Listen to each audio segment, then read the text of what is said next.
call the meeting together. It is the workshop meeting of May 19th.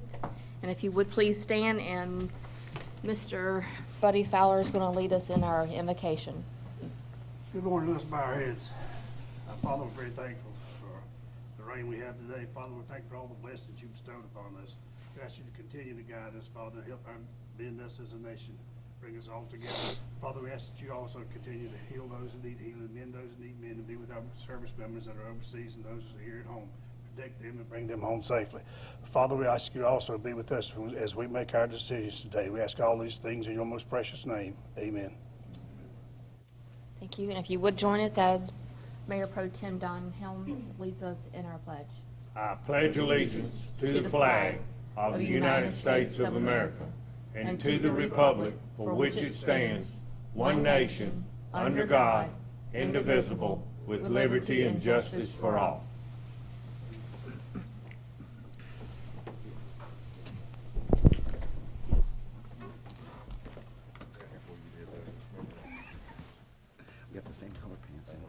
All right. So again, welcome today to our work session today, and our first item on the agenda is the WMPO presentation. I'm going to call on Kyle to introduce. Thank you, Mayor, and good morning, Council.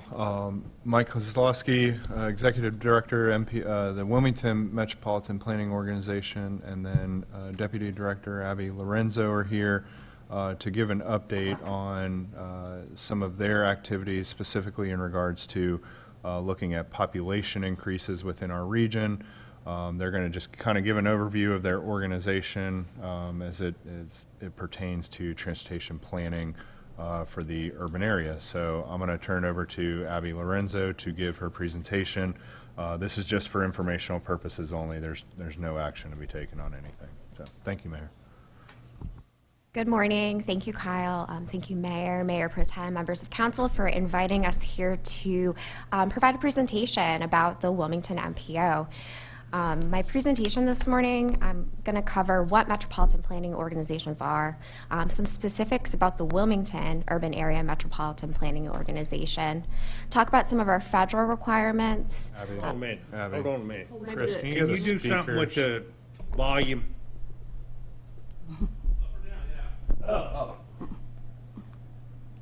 There's nothing coming out of our little speaker boxes.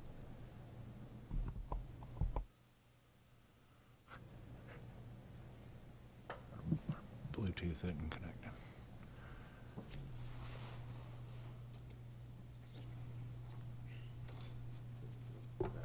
Give them a test, see if it got it fixed up now. Testing.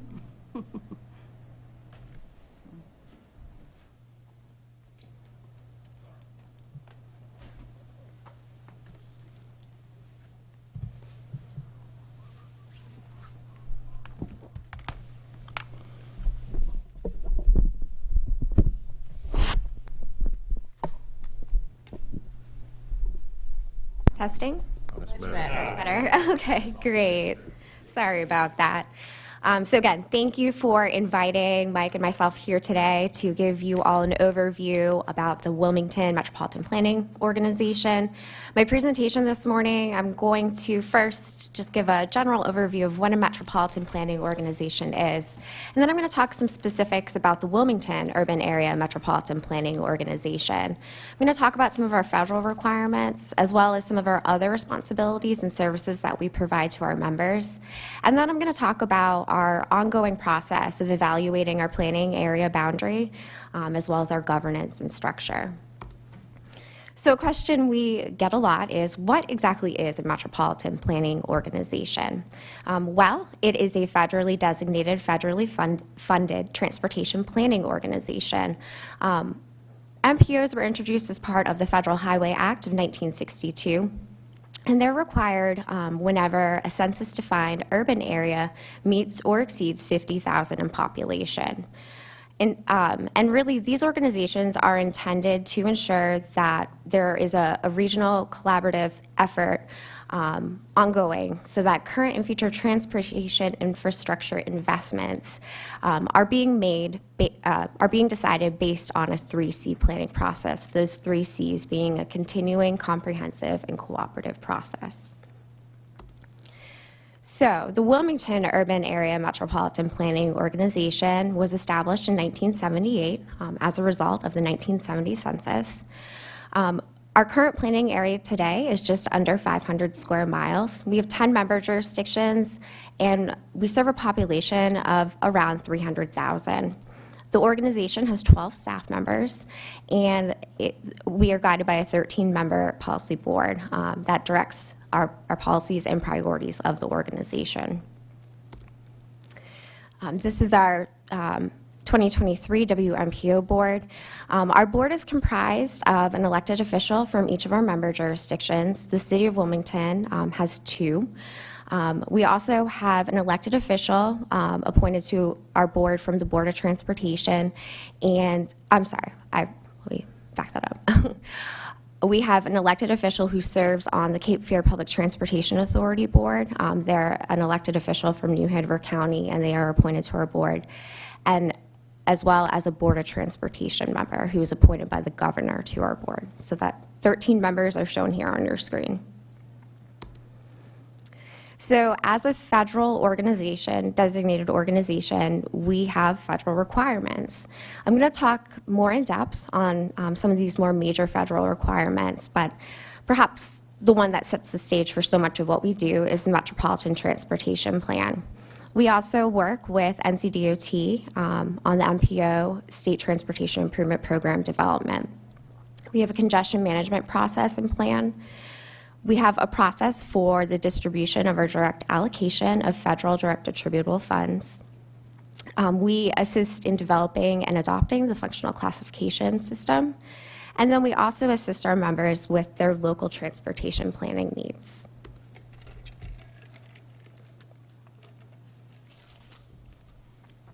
So as I mentioned on the previous slide, one of our most important federal requirements that really sets the stage for so much of what we do at the WMPO is the Metropolitan Transportation Plan. This plan is a federal requirement for all MPOs, and the WMPO is required to update and adopt this plan every 5 years. There is quite a bit of code related to requirements as to what needs to be included within this plan. It has to be multimodal. It has to have a minimum planning horizon of 20 years. It has to consider the federal planning factors. And then what separates it from other long-range transportation plans, such as a comprehensive transportation plan, is the requirement that this plan and its recommendations be fiscally constrained.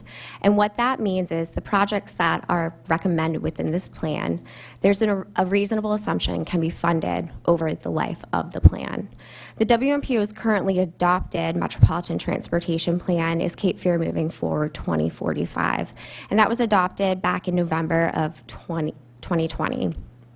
The WMPO is getting ready to kick off efforts to develop and then adopt by November 2025 our next Metropolitan Transportation Plan. So we also work closely with NCDOT to work through the prioritization process and development of the MPO and State Transportation Improvement Program. The first step in this is prioritization, which is a process based off of the 2013 Strategic Transportation Investments Law. There are essentially 3 tiers of funding within this process, and the WMPO has projects that are defined within their Metropolitan Transportation Plan that it submits to be evaluated as part of this process. The WMPO, with this upcoming round of prioritization, which is getting ready to kick off this summer, will have the opportunity to submit 20 projects per mode for this next round of prioritization. Also part of this process is local input. And in the regional impact and division needs rounds of this process, the WMPO has the opportunity in the upcoming cycle to apply 1,600 local input points, so essentially placing their input on project preferences. The highest scoring projects in each of these rounds of funding get programmed into the MPO State Transportation Improvement Program.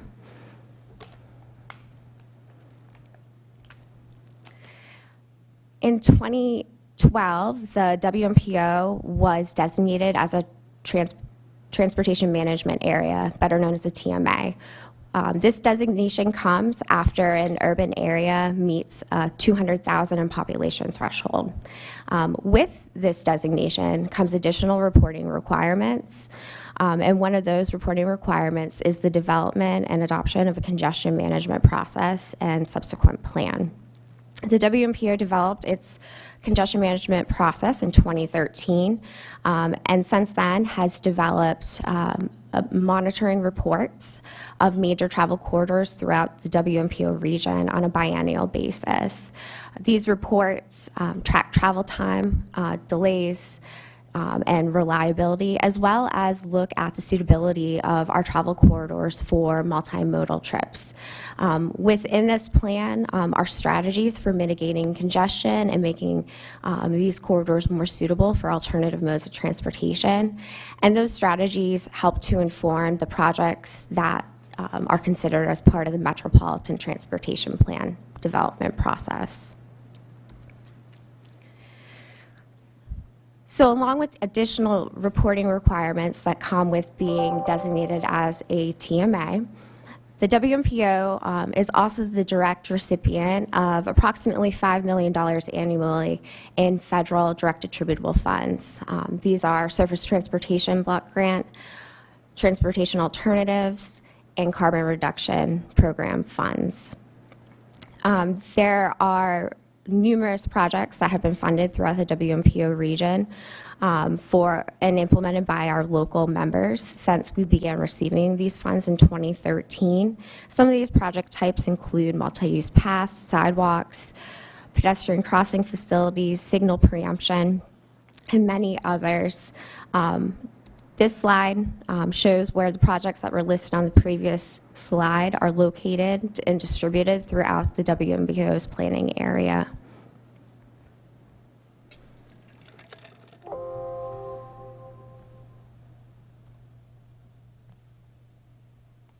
So federal funding is based on a roadway's functional classification. So another responsibility of the WMPO is to assist in the federal functional classification of our roadways, and then to adopt a formal functional federal functional classification. And then finally, I mentioned we support our local members in their local transportation planning needs. We have, through our annual work plan, funded for the development of local transportation plans. On your screen are just a few of the ones that we've participated in over the past couple years. In 2021, we assisted Pender County in updating their Collector Street plan. And then we also assist our members with their local planning needs that are either funded using local funds or other state grant opportunities, such as NCDOT's Planning Grant Initiative. So on your screen, you'll see a couple bicycle and pedestrian plans that have been funded through that money, but we assist our members in overseeing the development of those plans. So aside from our federal responsibilities, we also take on additional tasks to support our members. We have vehicular and bike count program. We assist our members with site development review, traffic impact analysis coordination, as well as we have a transportation demand management program called Go Coast. Our traffic count program, we have an entire position dedicated to collecting these traffic counts on an annual basis. In the last fiscal year, he collected 372 of our annual vehicular counts, as well as 131 special request vehicular counts. So these are counts requested by our members to assist in informing their local governing boards. As we also have the ability now to count bicycle and pedestrians. And so we take requests, we put up our cameras and provide those counts to our members. We have staff that assist our member jurisdictions also with site development review when a new development is coming through a local technical review committee process going before planning boards, governing boards. Our staff assists our members by looking at these plans from a transportation perspective. Last year alone, we participated in just shy of 1,000 development reviews. We have staff that coordinate the scoping and review and approval of traffic impact analysis. TIAs, as they're also known, are needed when a new development is estimated to generate more than 100 trips during any peak hour.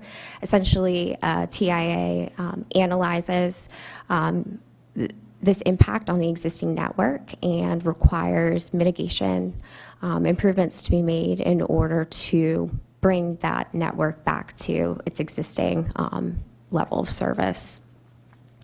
Last year, our staff participated in 67 TIA reviews.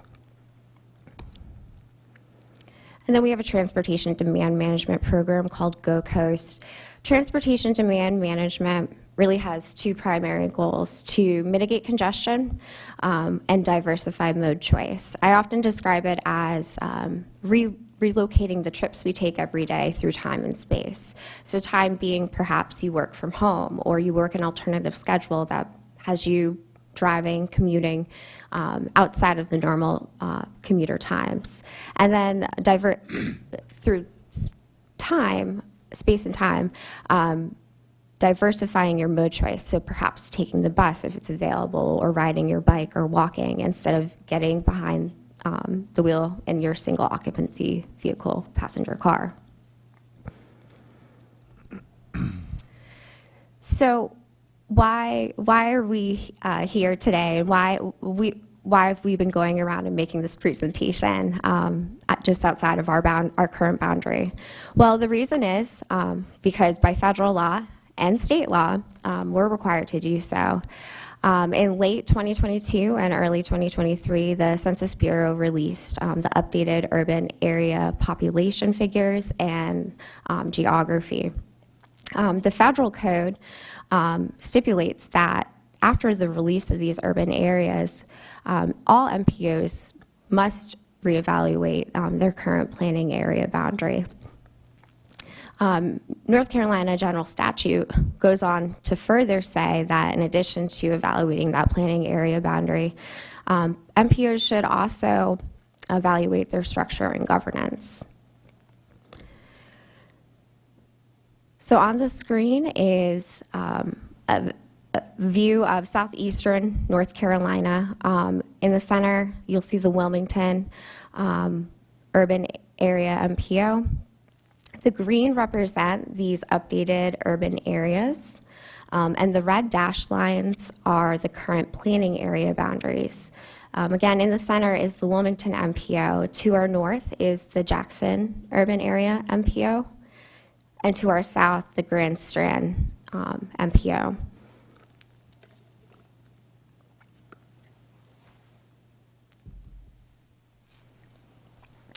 The federal code does provide guidance on how MPOs should begin to evaluate their planning area boundary. At a minimum, it stipulates that the planning area boundary must encompass the entire existing urban area. And then it requires MPOs to consider the contiguous area that is expected to be urbanized within a 20-year period, so looking out 20 years.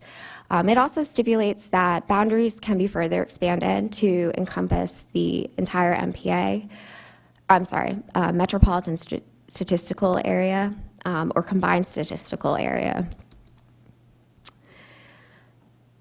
It stipulates that an MPA boundary can encompass more than one urban area, as well as MPA boundaries can be established to coincide with the geography of regional economic development and growth forecasting areas. So with this information, earlier this year, MPO staff took a look at what we know to be true about our general area, and for our board to start considering, put together some scenarios on what a planning area boundary might look like. Scenario 1 includes the expansion of the planning area boundary to our northeast to potentially include Surf City and Topsail Beach. The second scenario looked to our south and to include several Brunswick County jurisdictions. And the third scenario was a combination of the two previous scenarios. So this effort of considering an expansion of our planning area boundary is really one that needs to be collaborative. All parties must agree to it, which is why we are looking to the jurisdictions that have been identified in these scenarios and really asking the question as to if this is something these jurisdictions want to have a conversation about. The WMPO board, on their side, has appointed a subcommittee to evaluate and work closely with staff through this process. The WMPO board directed our staff to reach out to all of the member jurisdictions that were identified in those scenarios, which we've done. And the WMPO staff is also continuing to review future land use plans and modeling future population growth scenarios to better help inform as to where we see growth happening in the next 20 years and where we expect the urban areas to be in the next 20 years. And then this is an ongoing process. This is going to take some time and many conversations. Really, the deadline for when we have to have this finished up is by the time we go to adopt our next Metropolitan Transportation Plan, which is November of 2025.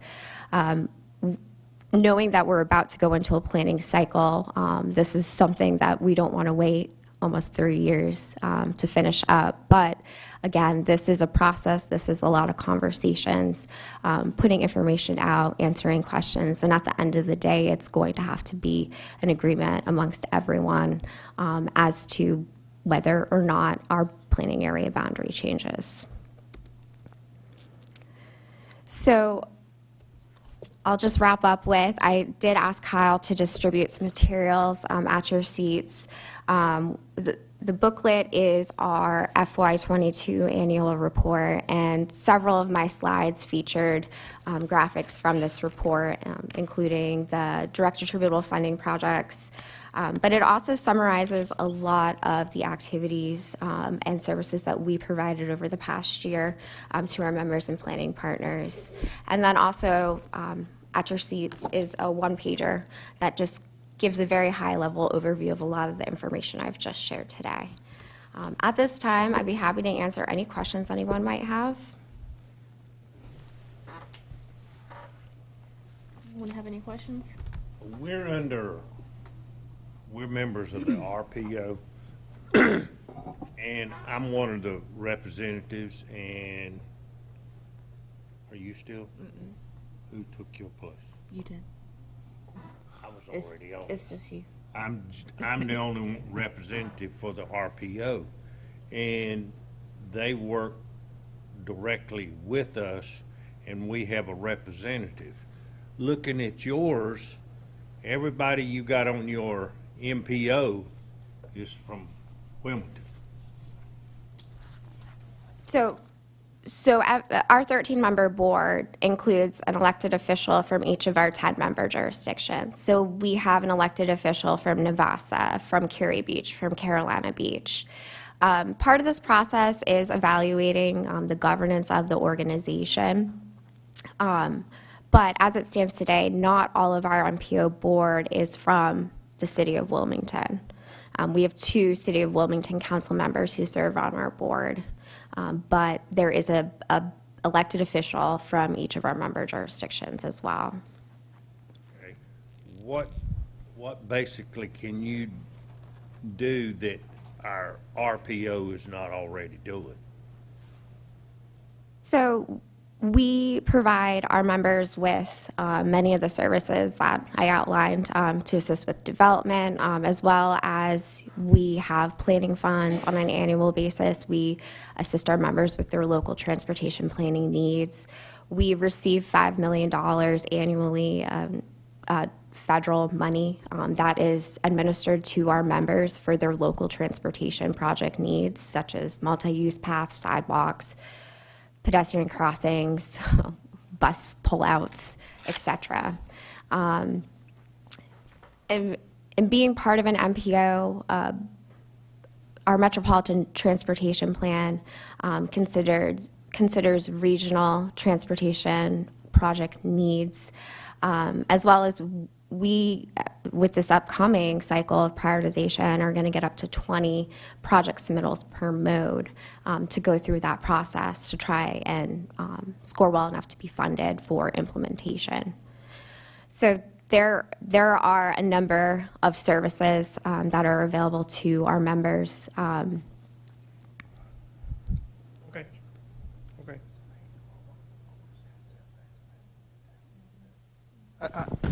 And I appreciate the opportunity to be here.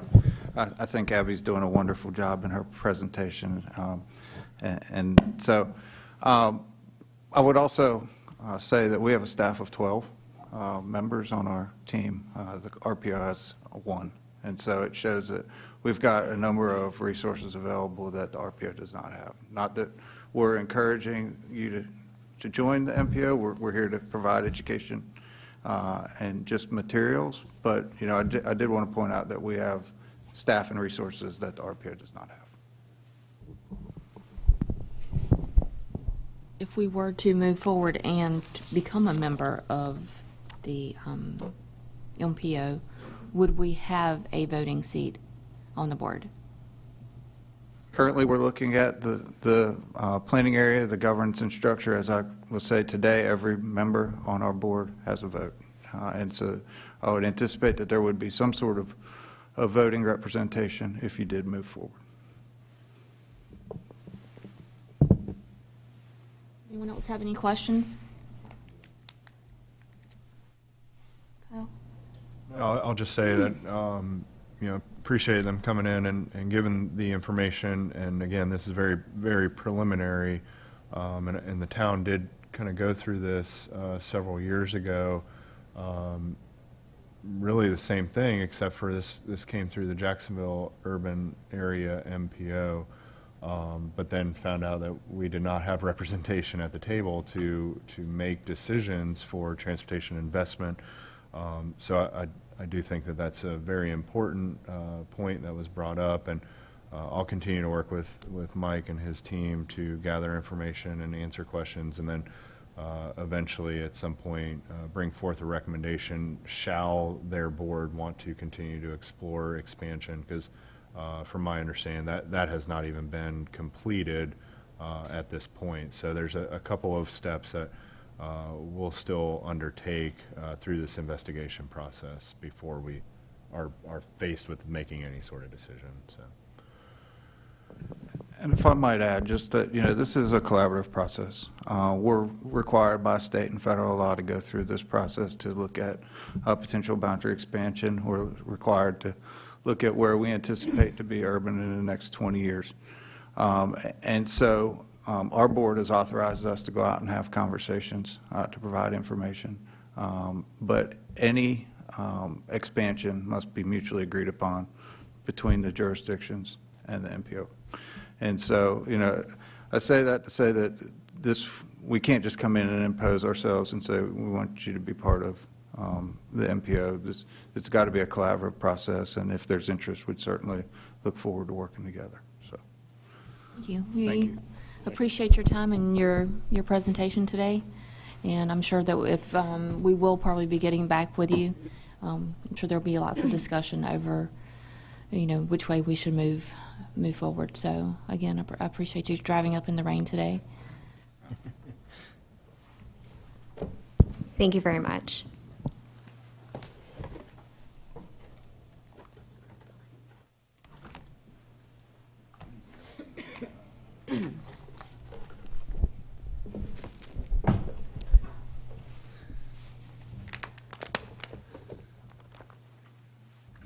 Next, item number 2 is resolution to the clerk to investigate the Lewis annexation, and I'll ask Carla to present. Okay, we received an annexation petition from the Lewis family requesting annexation of approximately 49 acres on Lewis Road in Hampstead.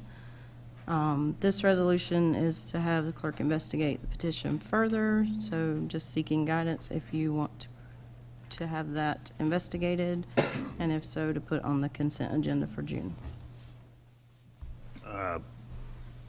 Madam Mayor, I don't feel like that we need to go that far out, and do you need a motion? We don't need, we would need a Need to know if consensus you have consensus or not if for me to everybody investigate. is willing to move forward. So I'll No. My answer is no. Jeremy? No, I think it's carries us way beyond our satellite. It doesn't touch anything to us except in the waterway.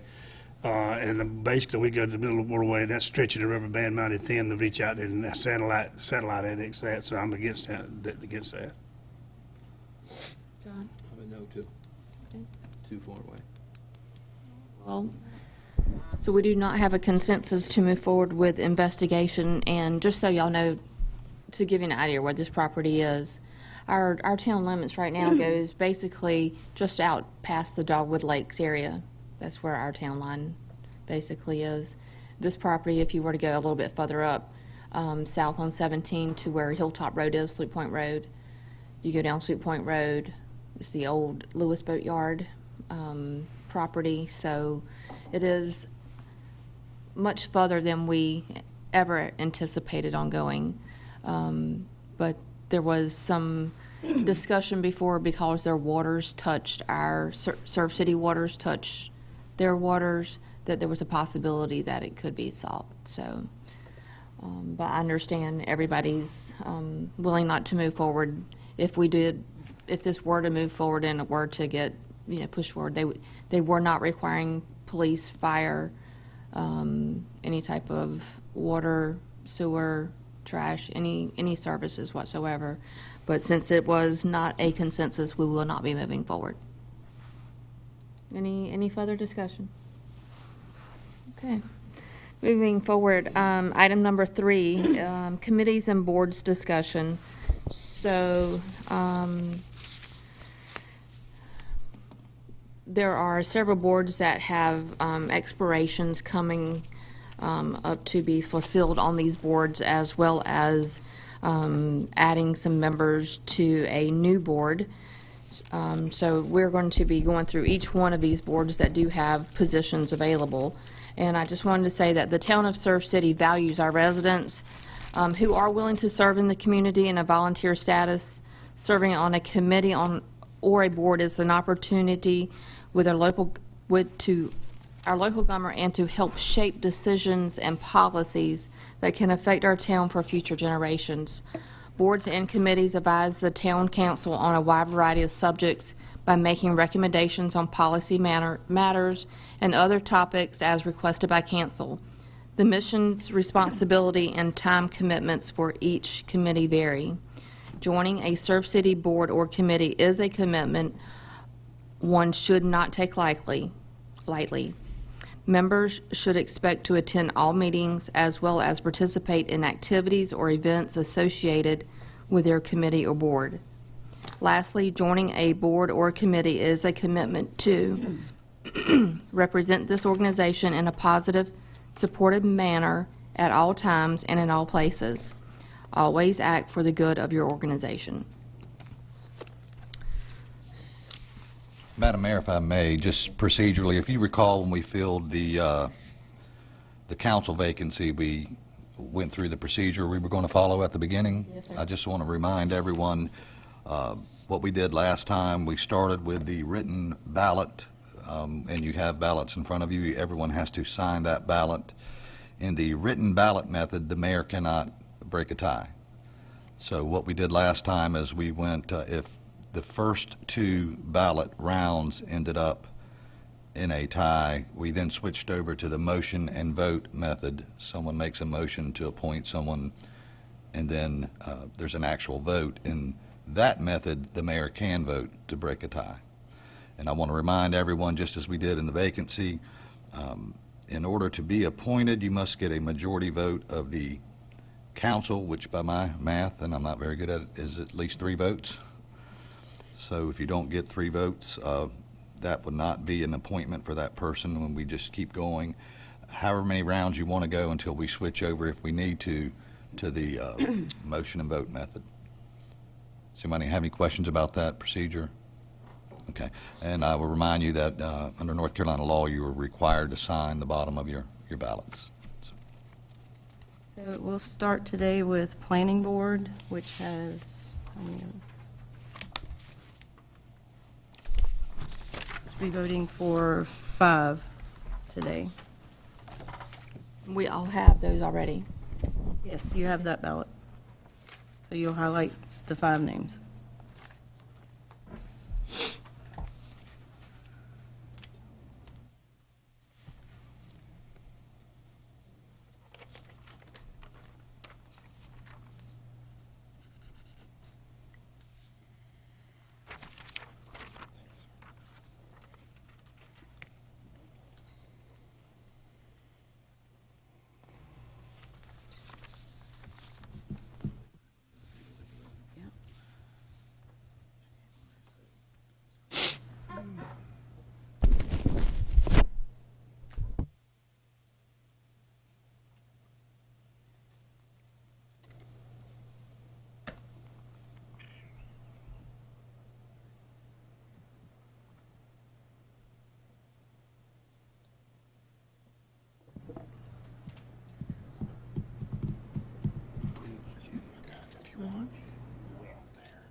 I was cut yesterday.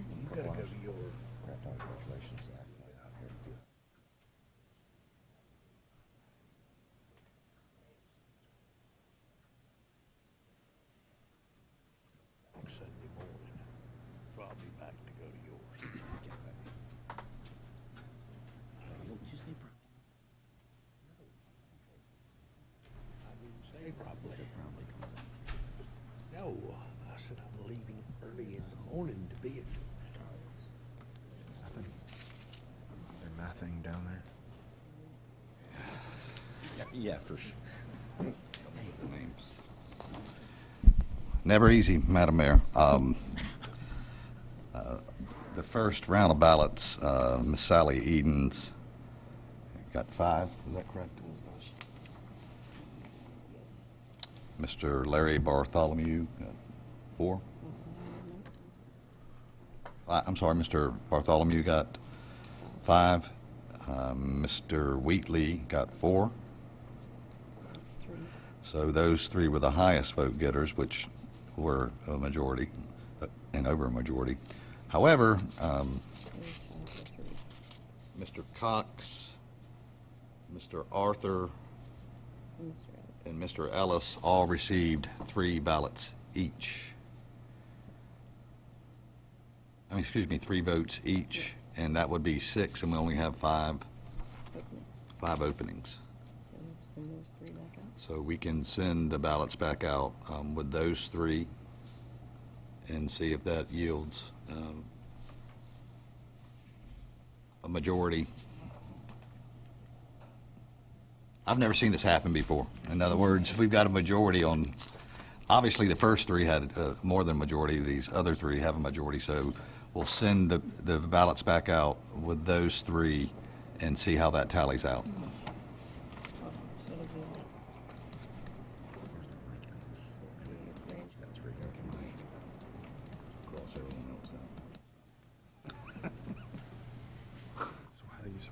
I don't know. He says I've never seen that before. Yeah, unfortunately.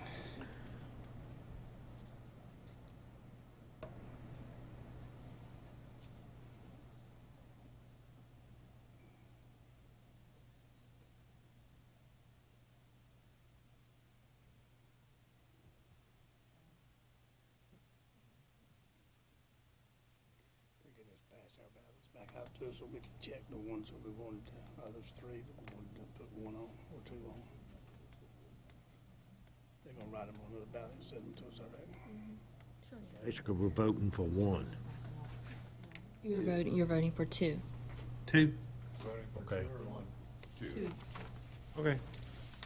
Yeah, this round, you'll be voting for two, and again, I remind you, you're required to sign your ballots.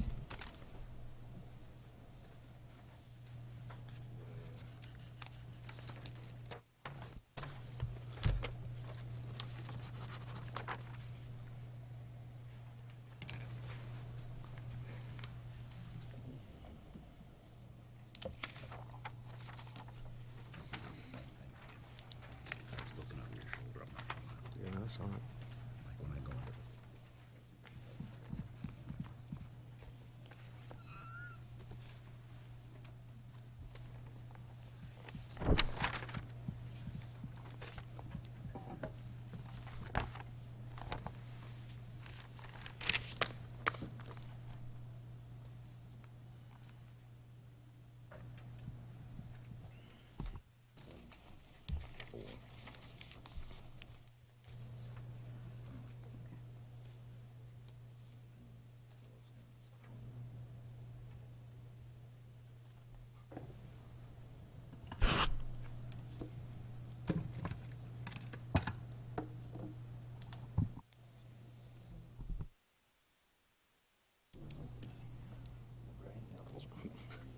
Let's get near it.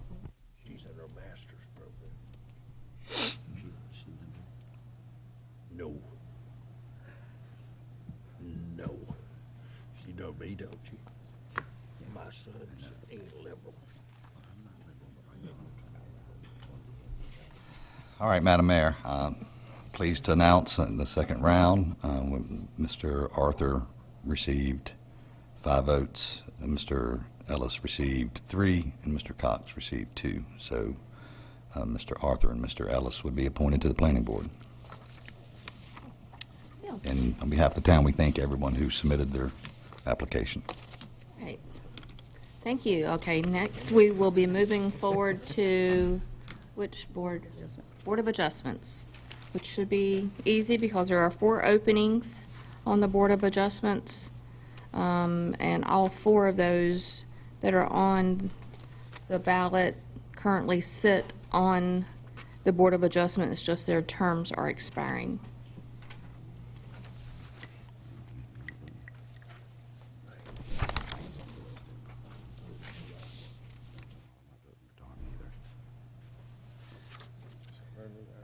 You know,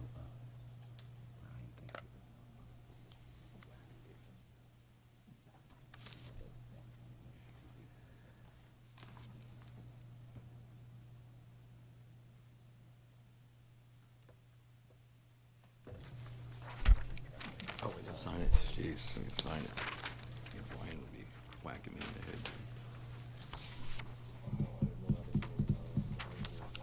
Chicken scratch.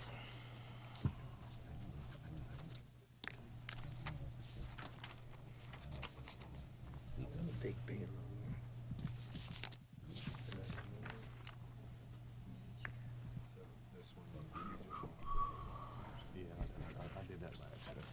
The committee chair. You have to elect a chair. Boom, boom, boom, boom, boom, boom, boom. And I gave my phone.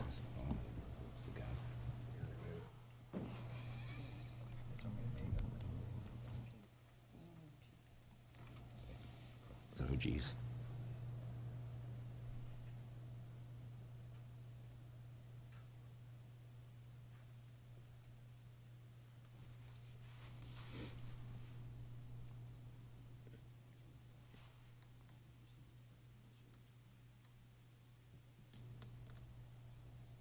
That's good.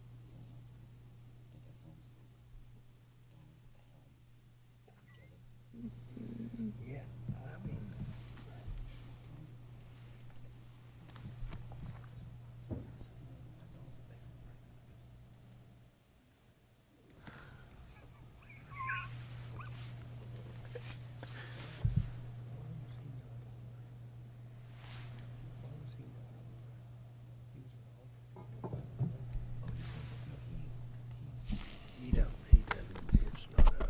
Madam Mayor and Council, the first ballot yielded, is it Mr. Crawford?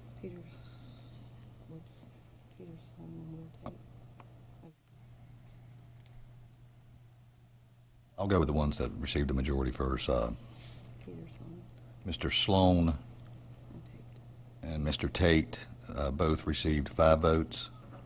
Mr. Crawford and Mr. Thigpen only received 2 each, which is not a majority, so we would be appointing on this ballot Mr. Sloan and Mr. Tate. It's up to the board whether you want to go second round. However, if we don't, there'll be vacancies on the Board of Adjustment. Fill the vacancies later. Do we have any alternates? Because technically, to get a variance, you have to have a 4/5 vote, which would require at least 5 members. We'll have probably some more applications coming in. I'd say we take what we've got and fill those as they come in. Okay. So that's Mr. Sloan and Mr. Tate for the Board of Adjustment.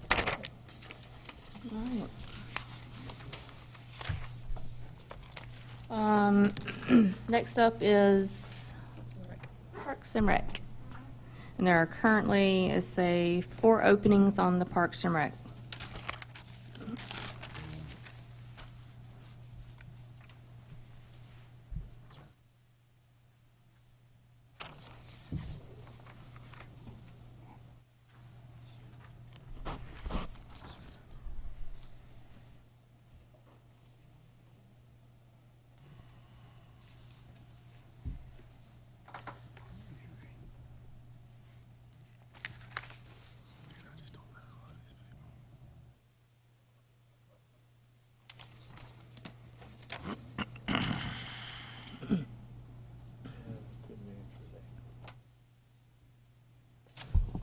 Mr. Attorney, I have a question for you real quick. Yes, sir. I noticed that Johnny Alexander his term was up, but he's not on the open seats. These are not open seats. These are the ones that are current members who want to continue. Well, okay. Wasn't Johnny, Johnny doesn't want to That's why there's continue. 4 openings. Johnny doesn't want to continue. Got it. Okay, I understand. Yeah, I got it. Okay.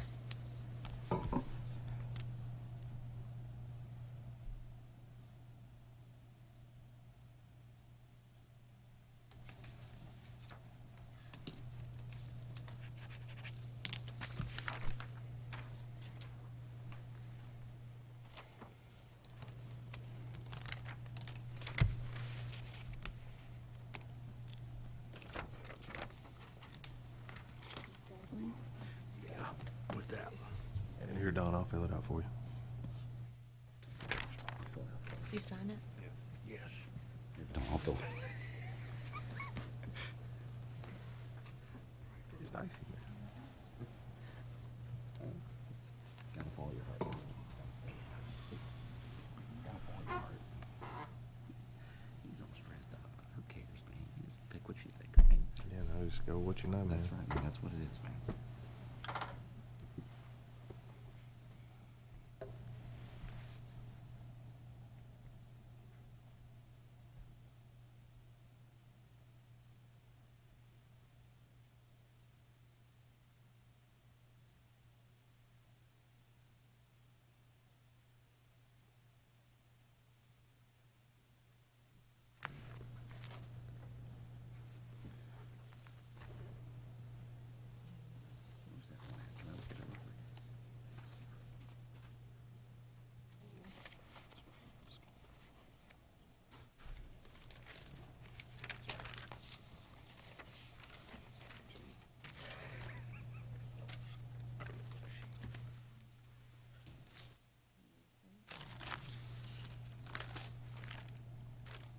Longer than anybody else.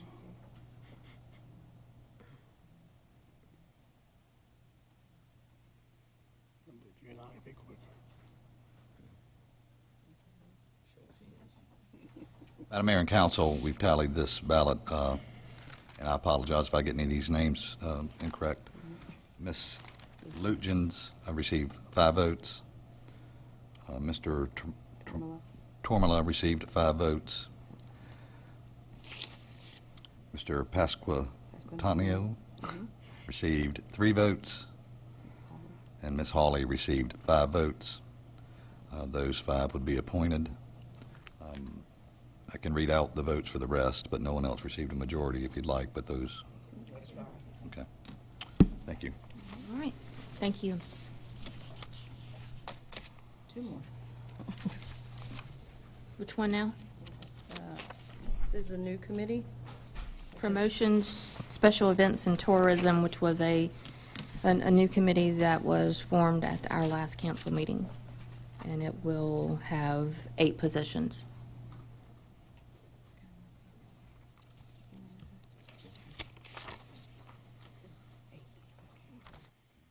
One of the questions I would have on that moving forward, do we want to fill all 8 positions in 1 year or stagger their terms? I think they've already got them staggered, I believe, for us. So that's been done by you, Carl, right?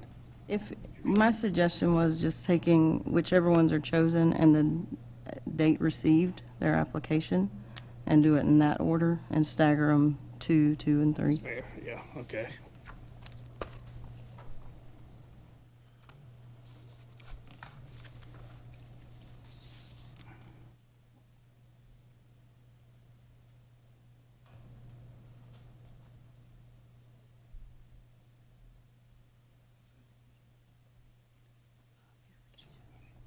That's the last one.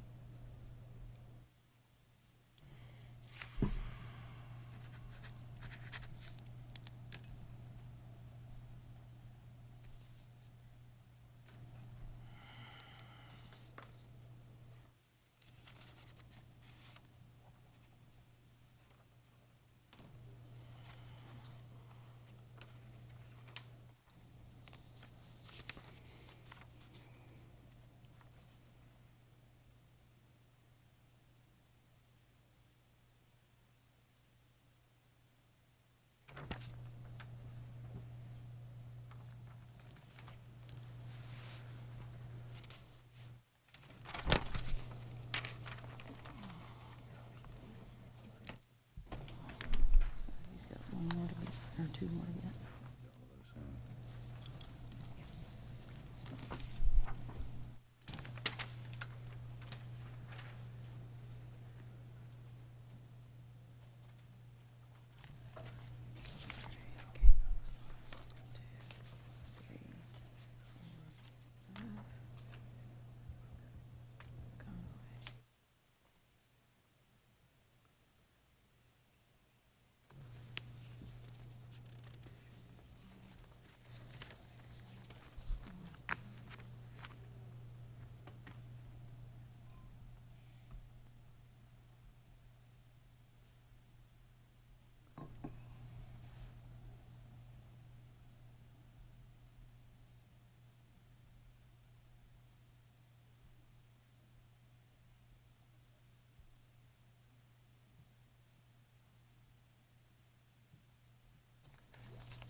Maybe we should sing Happy Birthday, Katie, I don't know.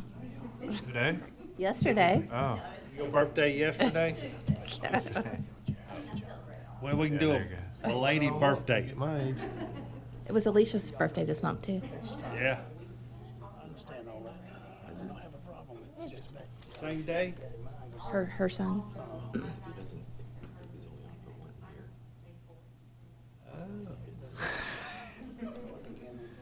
telling you, I'm trying to help you. It's too late now.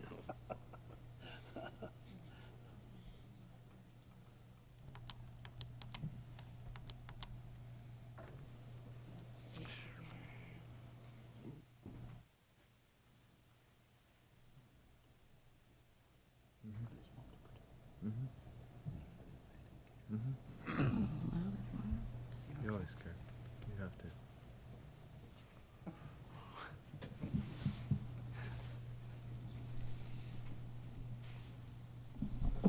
All right, Madam Mayor and Council, with respect to the Promotion Special Events and Tourism Committee, Ms. Lauder received 5 votes, Ms. Shores received 5 votes, Ms. Brown received 5 votes, Mr. Reifschneider, I hope I pronounced that correctly, received 5 votes, Miss Kimberly Brown received 5 votes, so both Miss Carrie Ann Brown and Kimberly Brown both received 5. Miss Desiree Tarrant received 5 votes. Mr. Graves received 5 votes, and Meredith Marchant received 3 votes, so that would be your 8 committee members. Thank you very much. Thank you very much. Probably did. This one is the Beautification and Enhancement Committee.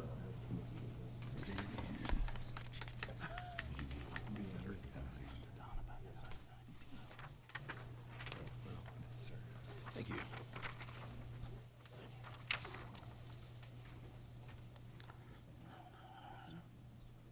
All this beautification enhancements.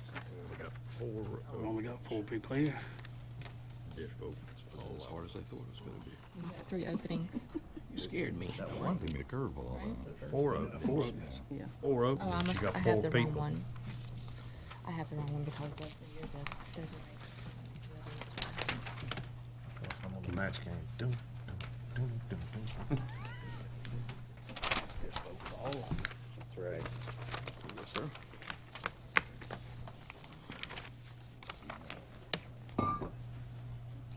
That's not hard.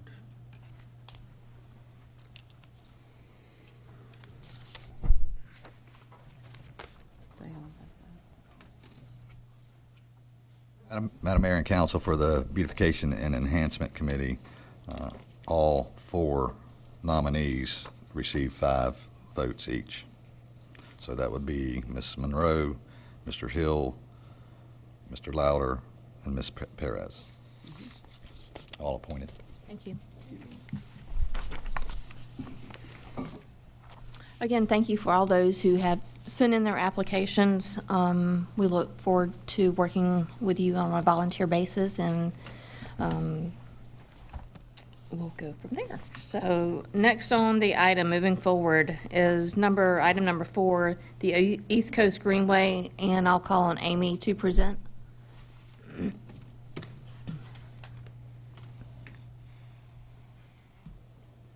See those shoes now? You get a chance to see those shoes.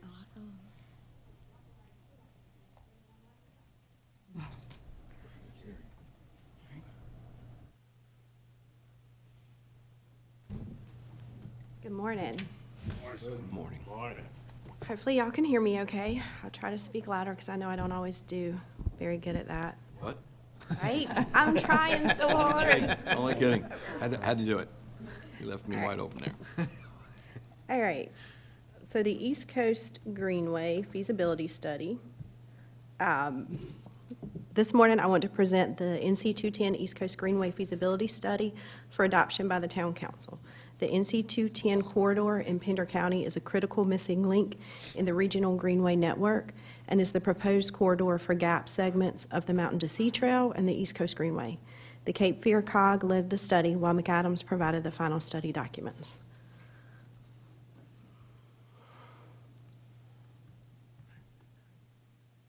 So what is a feasibility study? And why should we adopt it? So a feasibility study bridges the gap between the planning and programming of projects. Our planning studies, such as the bike and ped plan, show us where and what type of facility we would like to see. Basically, we say down this road we want a multi-use path, or down this road we want a sidewalk. But we don't say which side of the road we really want it on. How is that going to be built? We don't look at it in those terms. We're just looking at an overall, this is what we would like our network to look like. So our feasibility study provides a preferred alignment and a preliminary cost estimate. So it's that next step in the process of getting to construction of these projects. Once adopted, the study can be used for budgeting purposes and seeking funding. Many funding opportunities require that the proposed facility is an adopted plan before application. Some of the ones that come from the federal government like to see plans completed, actual shovel-ready projects. Some of them are good with this feasibility level that shows a preferred route and a cost estimate, but not an actual design. So this, when you're going through those and scoring it by points, this is points that we can get that we wouldn't have gotten previously. So who was a part of this study? This study steering committee consisted of representatives from the town of Surf City, Pender County, Cape Fear RPO, Duke Energy, NCDOT, East Coast Greenway Alliance, Friends of the Mountain to Sea Trail, our chamber, the North Carolina State Parks, the Terry Benji Cycling Foundation, and the Wilmington Metropolitan Planning Organization. These members met on 4 occasions, with the key findings being highlighted in the report. We also held a handful, or the consultant held a handful of individual stakeholder meetings, while we all assisted with 2 public meetings. All meetings were actually hosted at the town of Surf City in this room, so we did play a big part in that. We had an online public survey, which received 1,774 participants, which is a pretty good amount for that. So this next map is just kind of a general regional picture of the East Coast Greenway. So for those of you who are listening at home and don't know, the East Coast Greenway goes from Maine to Florida. So it is a major undertaking by all states along this region. So our area is showing the Jacksonville MPO through our area, which is the Cape Fear RPO, and the Wilmington metropolitan area, and coming down kind of towards Wilmington, and how it will go from there. So this next map is just kind of the study area. So you see there's a couple different, looks like almost loops in the trail, but it's more showing that we weren't just studying a corridor, we were studying more of an area with the potential of additional alignments. So what did that look like? Through the conversations, through the public input or whatnot, all of these different areas were studied. So, we looked at putting it in a bunch of different places.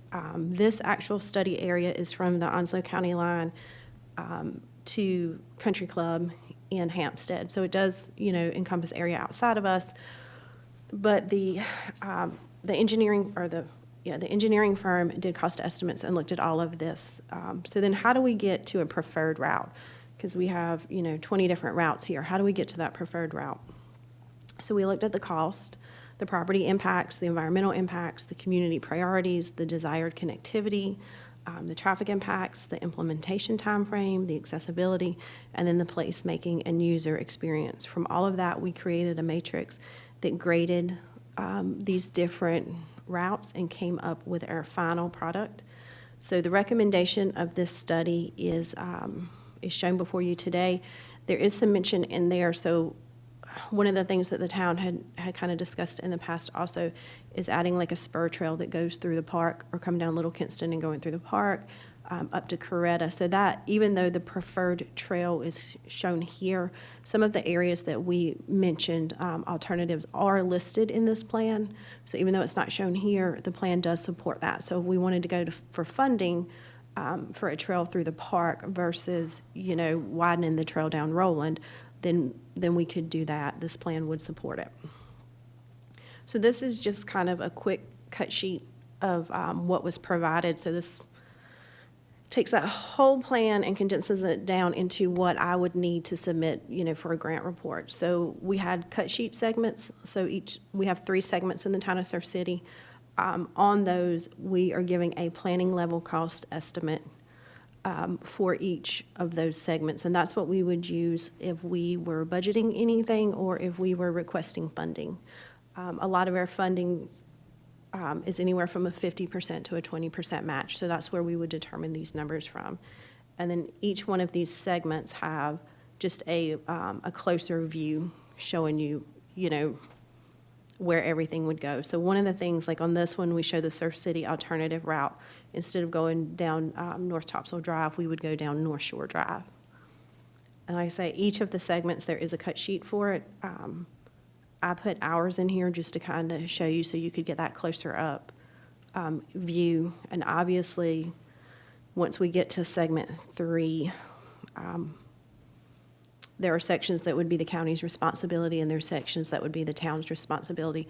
So in segment 3, we would really need to work with the county on that to make that happen, where sections 1 and 2 fall wholly within the town of Surf City. So that is just kind of a brief overview of the East Coast Greenway feasibility study. Does anyone have any specific questions? Thank you, Amy. I know we've all worked very hard on hoping to see this project come sooner rather than later. It'll be a big asset to to all that travel, especially down 210, from like the Harris Teeter behind the apartments back that way, Dogwood Lakes.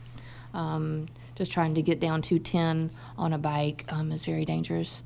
And then if we could bring it over the bridge and go down to our county line, I'm sure everyone down at the canal streets would appreciate not having to ride right on New River Drive as well. And just as a reminder too, we are doing a feasibility study with the NCDOT that is looking at a multi-use path from the bridge down to Trout in Topsail. So if we were able to build this, Surf City, and the DOT was able to build that portion, Surf City would have a multi-use path from the county line all the way down to Trout that would connect Topsail Beach to Surf City.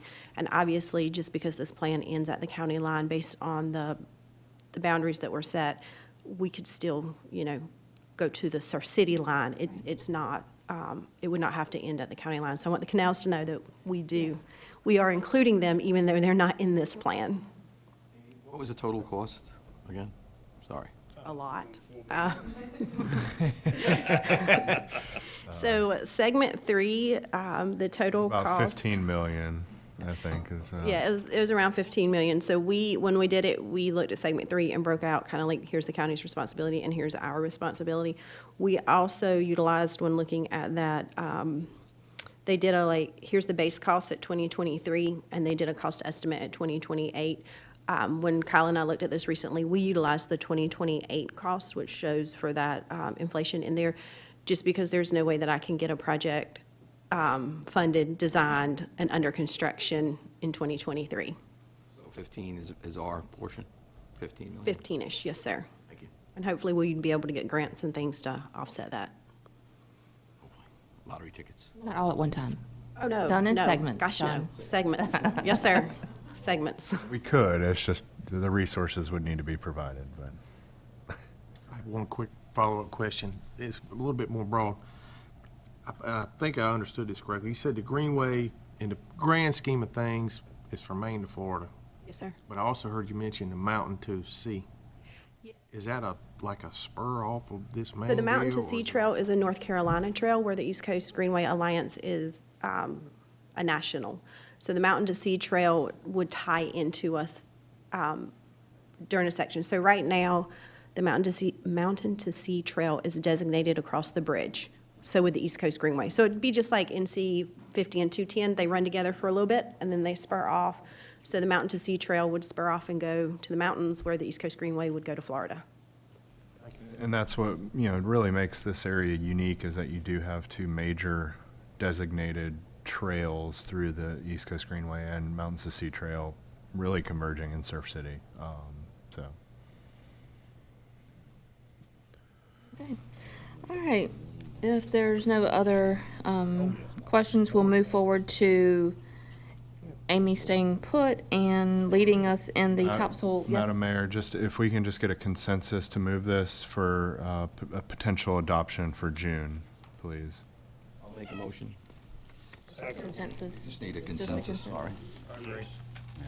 Held on the trigger, man. Thank you. Ready to go. I'm on a roll. All right, so during our last meeting, we kept a public hearing open with the Topsail Tide LLC boat storage. Yes, ma'am. Okay. So as part of that, keeping the hearing open or whatnot, my understanding was that council, requested that the applicant provide a landscape plan as well as the conditions that they preferred. So I have on my screen, which I think y'all can see, is the overall site plan. And if I zoom in, you will be able to see the the setbacks of where the landscape is and isn't. My screen's being a little jumpy, I apologize. So what they're showing is a proposed 5-foot type A landscape buffer down the side. So that would be between the heavy black line and the dashed line. And then the fence is shown inside of that as the line with the circles. And along the front, you have the same thing with the with the heavy black line being the property line, and then the dashed line being the proposed buffer being between those two lines, and then the fence being further back from that. So of those lines that you can see right now, heavy black is the property. The larger dashed line is the 10-foot vegetative buffer. The 25-foot setback is the smaller dashed line, and then the chain link fence is designated by the lines with the circles on it. Just to kind of give you the schematics there. So Mr. Riggs reached out with additional, with the requirements that they were requesting as a part of this conditional rezoning. Items 1 through 5 were in agreement with the planning board recommendation. The planning board's item 6 was removed and replaced with the applicant's item 6. The original item requested the entire setback be vegetated versus requiring only the vegetative buffer. The new item 6 allows that the fence be installed, be constructed and built without putting in that buffer. Staff feels that the construction of that fence would be a part of the development itself and would need to meet the ordinance of when the fence goes in, the vegetation would need to go in, and that would be more of a request of the Board of Adjustment to not do that, because that would be less than our ordinance. And again, staff, from the planning board meeting minutes, staff believes that the planning board feels that they would like the entire buffer vegetated. Now, obviously, on the front, you would have like your sidewalk and then start that vegetation, and that vegetation wouldn't have to be a full 6-foot set of trees. It could be, 6 foot of trees and then smaller bushes or whatnot, but there should be something to create that buffer.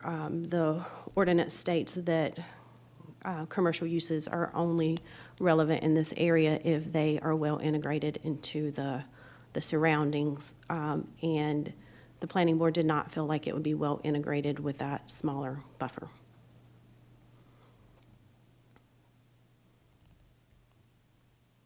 What's your recommendation? My recommendation is to maintain the buffers as requested by planning board, and that if the applicant would like to seek a variance from the ordinance and not put in the vegetation at the beginning when the fence is put in, that he go to the Board of Adjustment and request that variance from the ordinance. Yeah. Yes, sir. Ms. Kimes, do you have the list of conditions, either the ones that you received from Mr. Riggs or the ones that you showed last time? I do. I have them both. I The emailed. staff report, which you may or may not have. So planning board considerations are the original ones that we talked about last time. Here, hold on. I can make that bigger. So those are the ones from planning board that we talked about. Now, I did not, those are the ones that were in my original staff report. I did not reword them based on the multitude of conversation that we had. Right. And then Mr. Riggs's are right there. Like I said, the first 4 were not changed at all.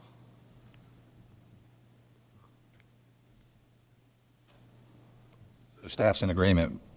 Staff's proposed conditions and the applicant's proposed conditions, 1 through 4, are the same?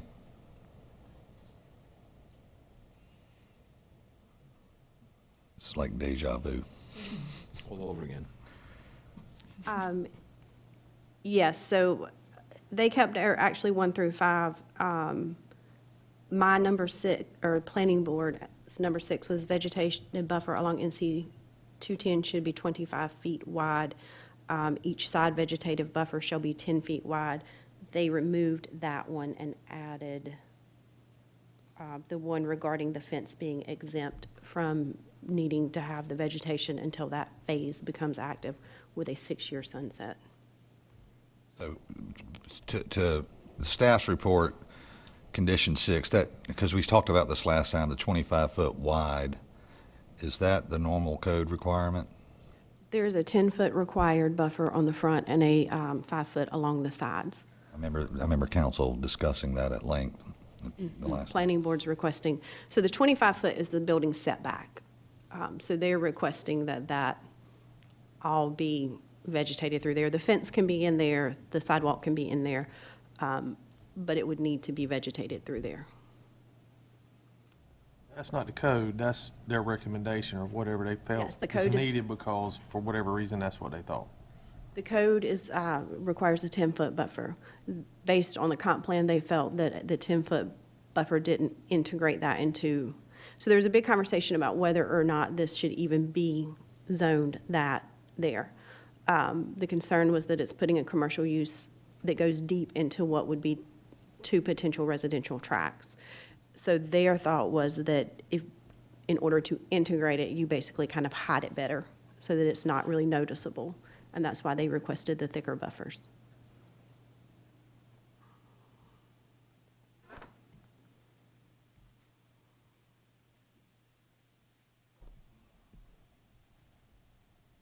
This is a public hearing, so anyone has the chance to speak out during this public hearing. Yes, ma'am.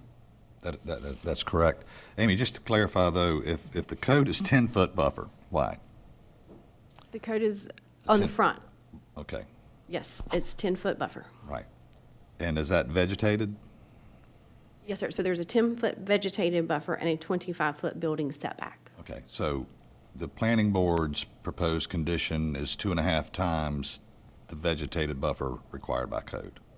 Yes, Okay, yes, in order to integrate it into the surrounding. I understand.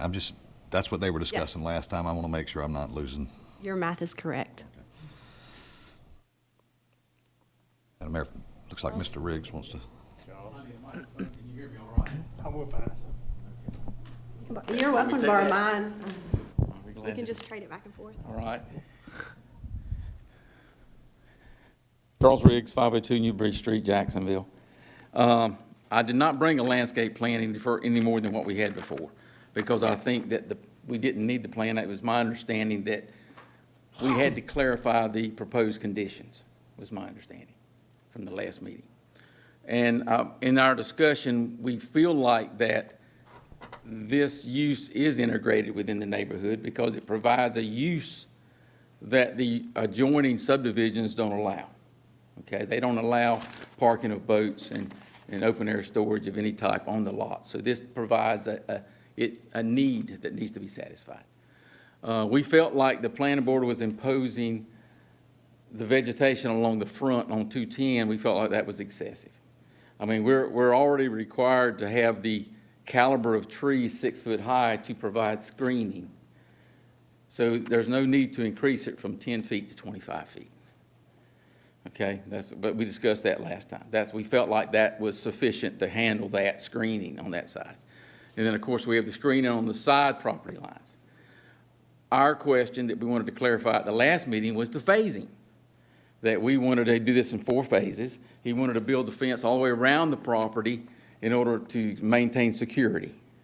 So our question to council was, could we not have phasing, and could we not put the fence up, and then we would put the fences on the side during each phase's construction, but not on the remaining phases until we started those phases. So one of our conditions that we've added was that fencing to be exempt from the phase side development buffer with a 6-year sunset provision, meaning that 6 years from the CO of phase 1, we would have to put the landscaping on the remainder of the property. But we just felt like that it was a little excessive to require the landscaping around the entire property just to develop phase 1. So that was our request. And I think that clarifies that a little better for you. If it does not, I'll be glad to answer some questions. Is the property on the sides, is that heavily wooded currently? No, sir, it is not. It's starting to grow back, but the timber was cut 2 or 3 years ago. Okay. So now I think the vegetation might be maybe head high, but it's natural growth right now. So he's looking at phasing this, building the first phase, then the second phase and the third phase and fourth phase. Amy, let me ask you a question. If If there was going to be building on both sides of this property, what would be the fastest that would happen? Honestly, I mean, from your viewpoint, 5 years, 3 years, 10 years? Amy, can you come up? Can you come up and speak?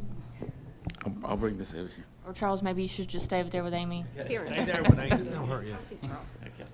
I do want to, though, just bring up something that he just said, that, you know, the vegetation is growing back. If that vegetation meets a requirement and he doesn't clear cut that, then he may already have 10 foot. It's just whether or not he's got to go in and stump and clear, you know, and grade that. But it was logged. If the vegetation is coming back there, it may be some natural vegetation that he can leave. I'm not saying he has to go in and plant all new vegetation to meet that. Our ordinance does allow for existing vegetation to count. Now, when the next development would happen, 5 years is probably a reasonable guess on a quick track of something. Just, you know, a lot of that has to do with our sewer capacity and whether or not we get sewer capacity. We get interest on those, you know, parcels in question, but nothing has moved forward. The reason I'm asking is because he requested 6-year sunset. I'm asking on what would be the fastest that there would be some building. So if we allow this phasing, what would be the fastest that would be done? Does that make sense to you? So if you're saying 5 years, then I would be more apt to lean to a 5-year sunset than a 6 year is what I'm saying. If she's saying 5 years from now, we could have that built. So that's what I'm trying to base things on here.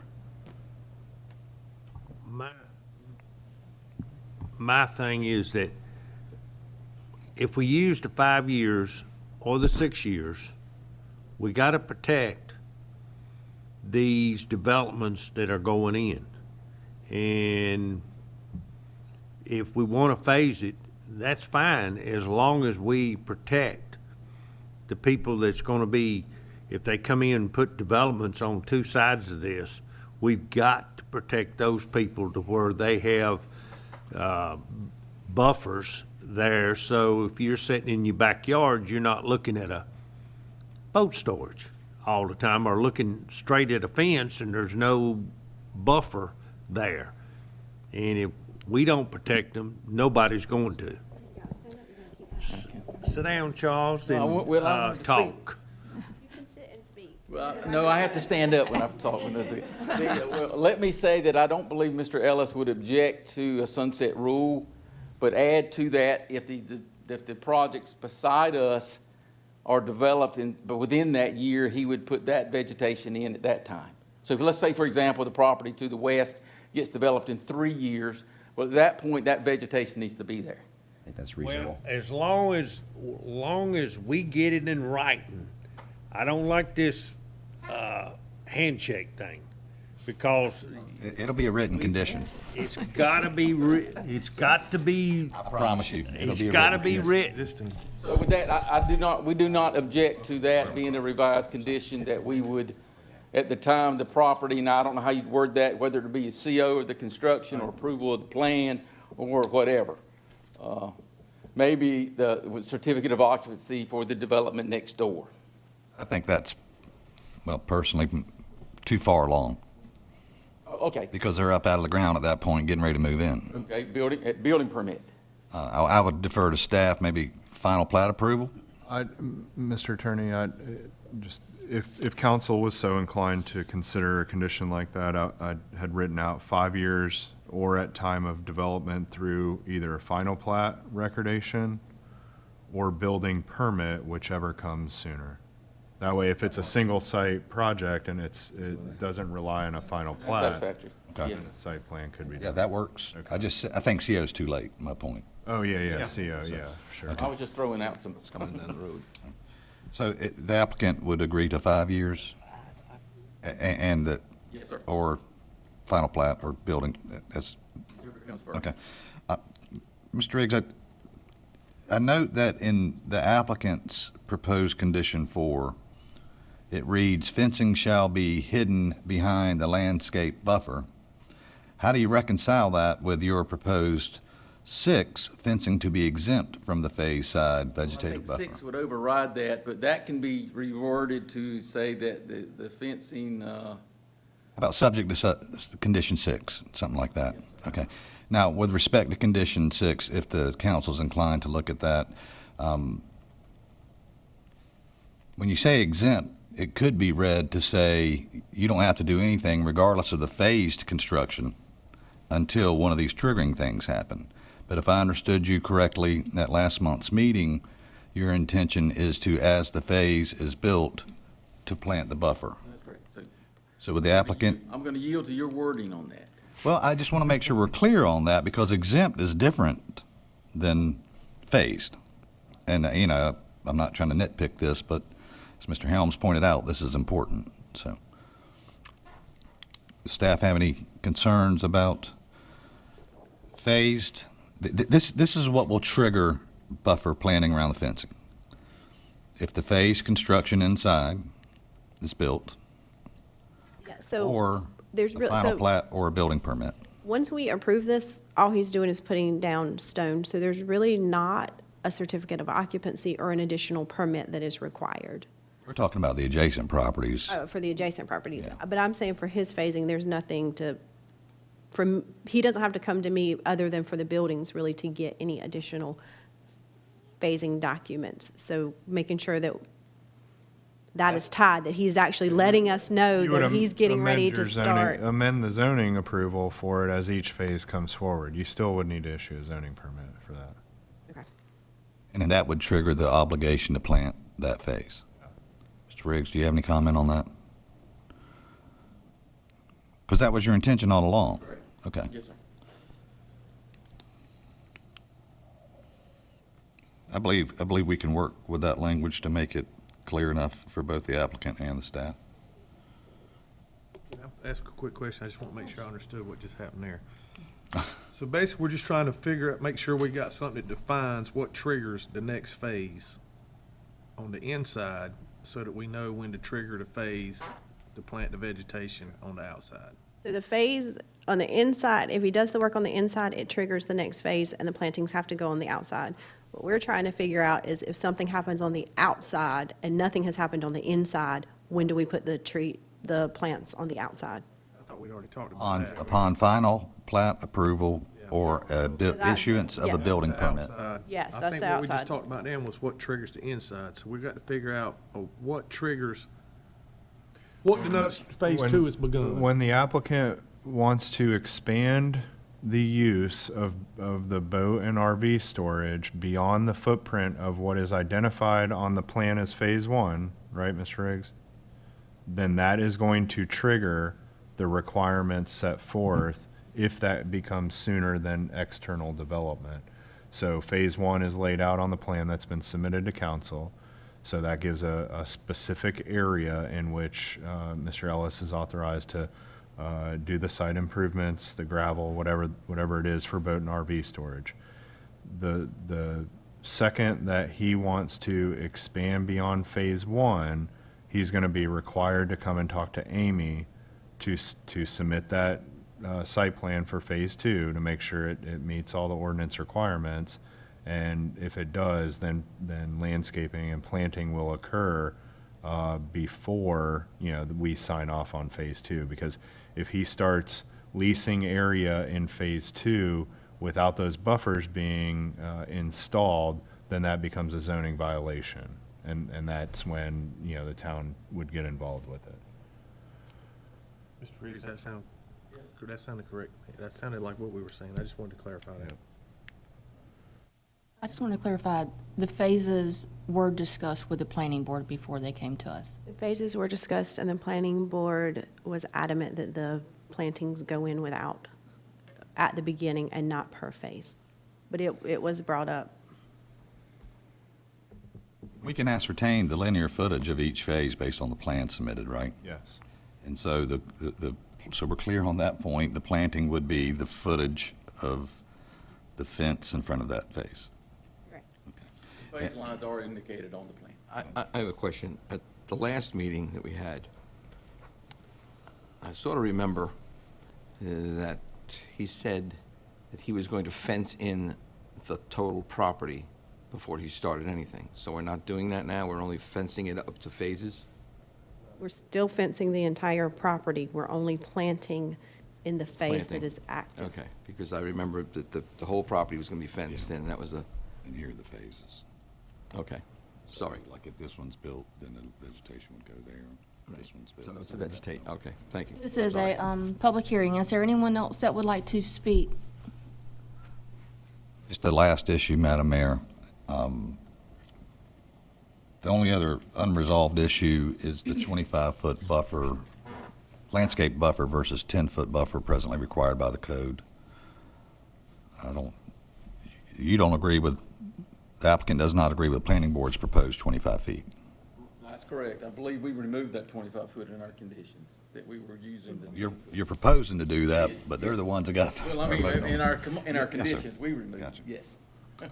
So if there's no one else that wants to speak, if council wants to discuss that with. What about that, Amy?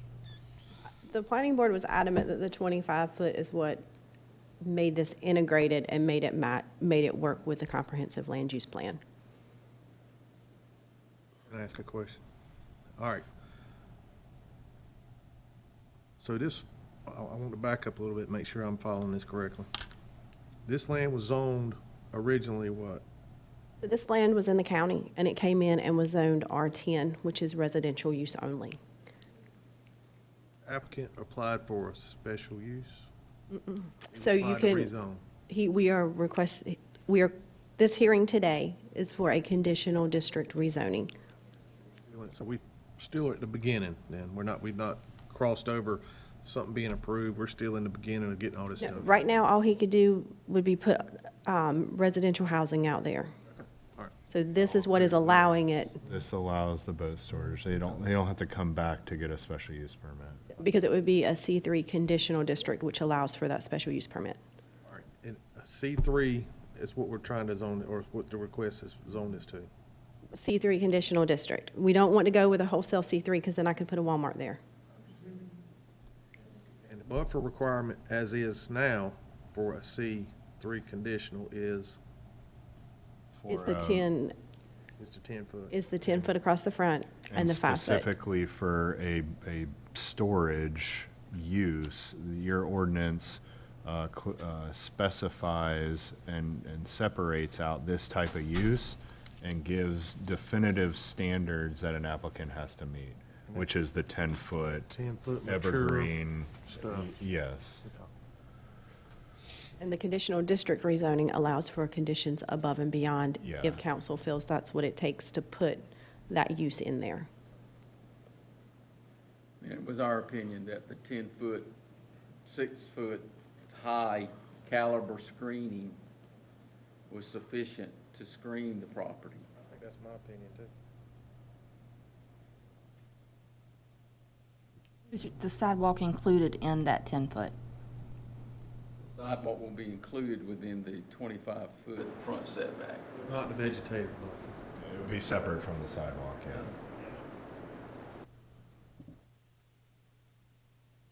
Anyone else have any questions? Anyone from the public have any questions regarding this special use permit? Conditional zoning. Yes. Are there any other questions concerning the additional zoning hearing?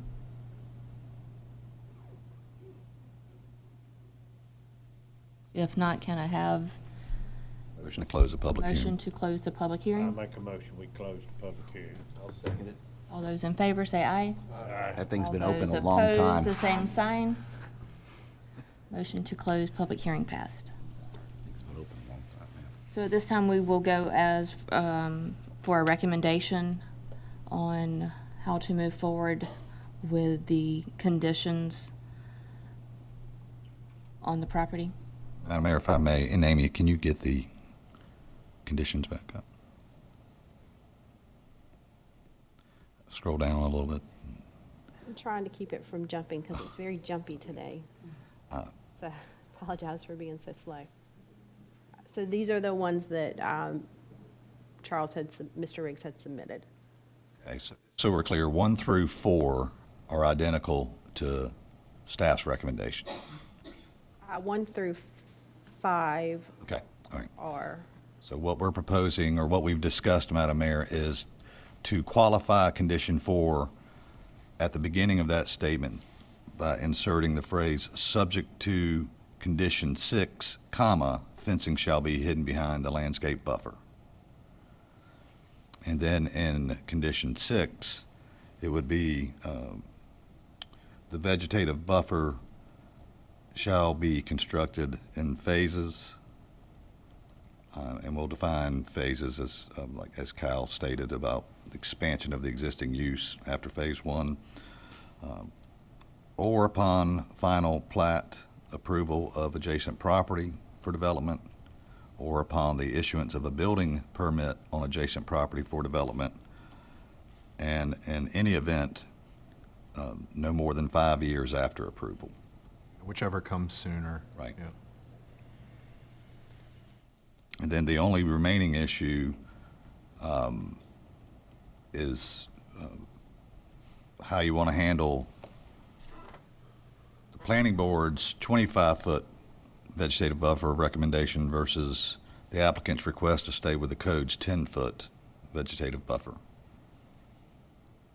That's as I understand it, but y'all heard what I heard too. If you have any questions, let me know. Amy, aren't those 6, with these, what we talked about today, are those 6 recommendations there what you recommend? no, the ones we just went through were not. They were the ones that he recommended. The difference was the original number 6 from the town, or from the planning board, which Mr. Eads was referencing, is the vegetative buffer along NC 210 should be 25 feet wide, and each side vegetative buffer should be, sorry about that, shall be 10 foot wide. So that was one that planning board had recommended and Mr. Riggs had removed and isn't. The side barrier you talked about, not the front 25. The original from planning board had been basically both setbacks, the side and the front setback should be completely vegetated to incorporate it into the surroundings. And they want to go with the front 10 feet should be, which is per the ordinance, and the 5 foot on the side should be per the ordinance with nothing additional. That's your recommendation. My recommendation was with the planning boards with the 25 feet and the 10 foot.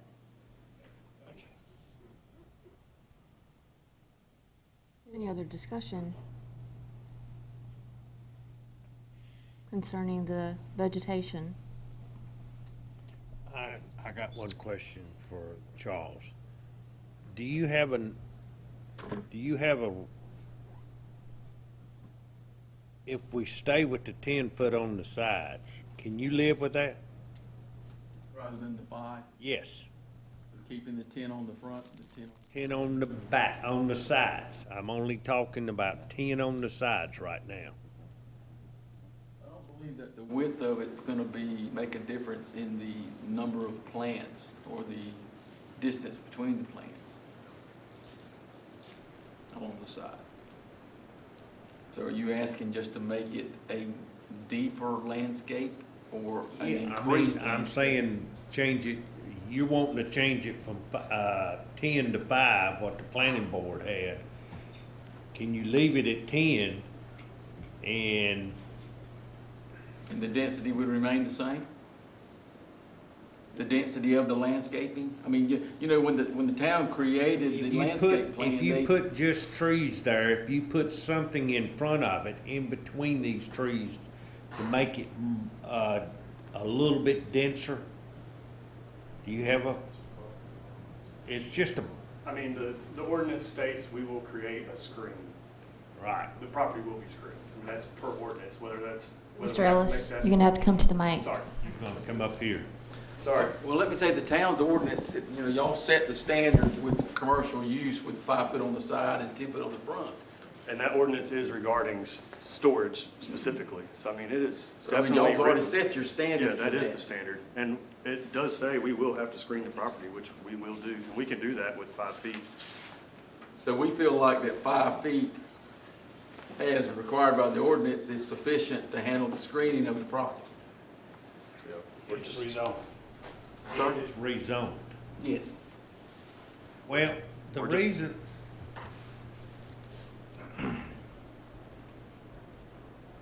I kind of want the screening to be a little bit more than those trees. For the simple reason, you're going in there with a C3 with a boat storage, and you've got development, housing development behind you and on the side, on two sides of you. We're trying to help you, but you're gonna have to help us.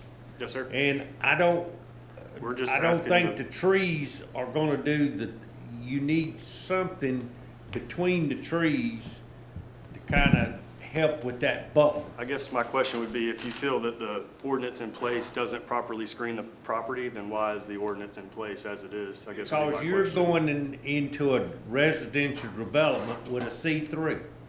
That's the reason. Yes, sir. If you were in a C3 zone, that applies only to a C3 zone. You're going in with a C3 in a residential area. That's the difference. So different types of buffers, Yes, types that create yes, the coverage you're talking about. right. And the C3 is just C3 and the ordinance applies. I guess I need to ask Amy, is there different types of, like with the county, some stuff I did a while back, there was a buffer A, there's a buffer C, it dictates what kind of vegetation and the heights of the vegetation and the density of the vegetation. There are different types of buffer, but there's not a difference between commercial against residential. So like when I worked in the city of Wilmington, if you had a commercial against a residential, there was thicker screening requirements than if you had commercial against commercial. We do get that complaint on the island with the mixed use going in against residential. It's something that we'll be looking at in the zoning ordinance rewrite that'll start hopefully in July. There is no difference for us. There's not. So the screen, what's in the ordinance, screen. That's what, And there's But already again- commercial stuff in that area. But just you're so also y'all know. asking to put something that's only allowed in C3. It's not allowed in C1. It's only allowed in C3 by special use permit against a residential use. other commercial stuff in that area There is a mixed use across the street from it. that have screening too? It has some vegetative plants along the road. It left some existing, and then it will be providing additional screenings in the next phases. It will also have a residential component mixed in with it. It was allowed phases to put screening in? It put in the vegetation around the parking lot, but it was already zoned as a mixed use. So it has the vegetation along the roadway that was required, and it has the vegetation in the parking lot that was I'm not required. questioning you. I'm trying to make sure that we're on the same page here. You just said phases, right? Yeah, it's And gone, so they're- but it didn't clear, it didn't put fences, it didn't do anything in the phase that it's not done yet. So it does have, the multi-use path did not go in the first phase, that was missed, and it will be going in. Phase 1 will have a multi-use path put in during the Phase 2 construction. So Phase 2 and Phase 1 will have that path. What was it zoned? It was zoned mixed use. C3 is intended to be our heaviest, most commercial use.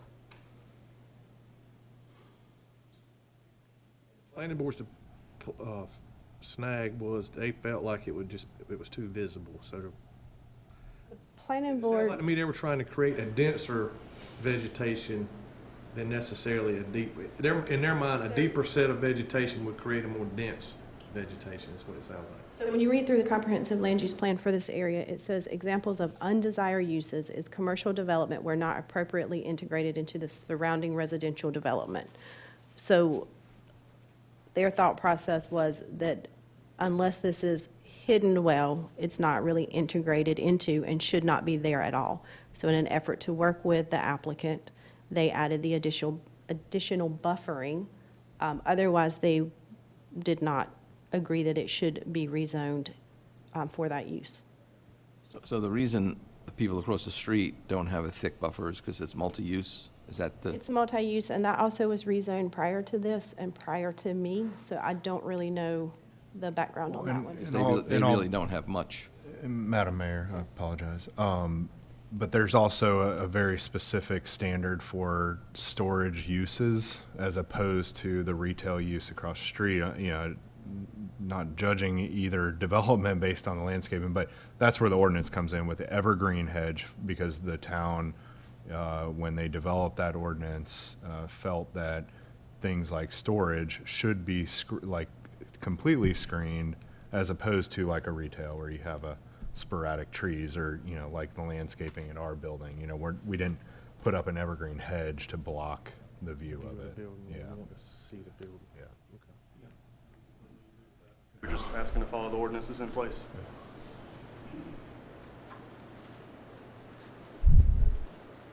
Anything?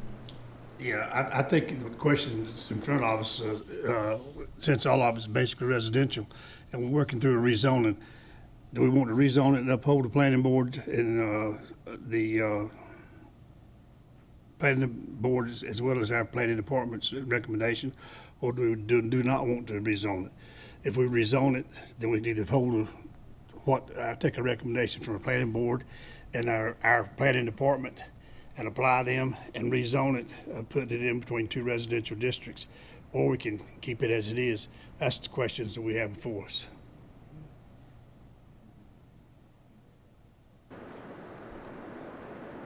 Are there any other comments from the public?